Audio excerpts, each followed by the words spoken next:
welcome back to Global Perspectives. Take a quick look at a map of Southeast Asia. Right down here, at the edge of the Indian and Pacific Oceans, is a tiny half-island. This is Timor-Leste. When you look at its size, it's a microstate. Just about 15,000 square kilometers. But in geopolitics, size isn't everything. Its location and geography make it incredibly important. Think about it, Timor-Leste is strategically wedged right between two massive players. It's completely surrounded by the giant archipelago of Indonesia, and just a short boat ride across the sea is the continent of Australia. It's a literal buffer zone in one of the world's most critical maritime routes. Now, if you travel there, the environment is intense. The climate is heavily tropical, you get extreme wet and dry seasons. But what really defines the country is its topography. It is fiercely rugged. Over 70% of the land is covered by a massive, spinal mountain range. Historically, these mountains were the perfect natural fortress for guerrilla fighters. Today, though, those same beautiful mountains make building roads and expanding agriculture really difficult and expensive. So, since farming is tough, where does their wealth come from? You have to look offshore. Hidden beneath the deep, blue waters of the Timor Sea are massive oil and natural gas fields. These natural resources are the absolute lifeblood of the country. But having all that energy wealth right on the border has also caused decades of intense geopolitical drama and maritime boundary disputes with Australia. And here's the biggest catch for their economic development, that oil won't last forever. The clock is ticking.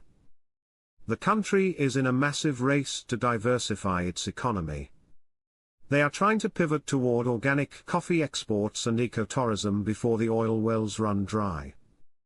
To pull off that economic pivot, Timor-Leste has a secret weapon, its people. When you look at its population, it is totally unique. It has one of the youngest populations on the planet, with a median age of just around 19 years old. That is a massive, energetic youth demographic.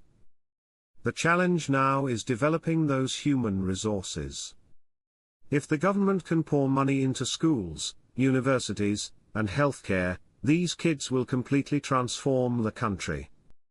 But to connect those kids to the global economy, they need better technology development. Right now, internet access can be slow, and digital infrastructure is still catching up.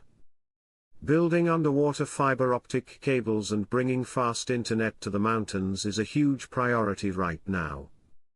But you can't really understand Timor-Leste without talking about its incredible spirit. The national character and morale of the Timorese people are unbreakable. They survived centuries of colonization and a brutal 24-year occupation. They fought for their freedom and won.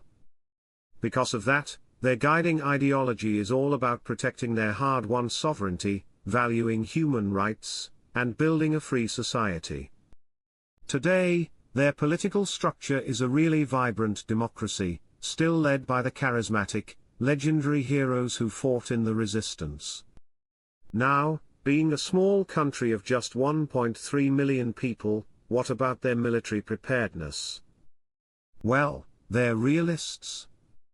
They don't have a massive army, and they know they can't win a major war.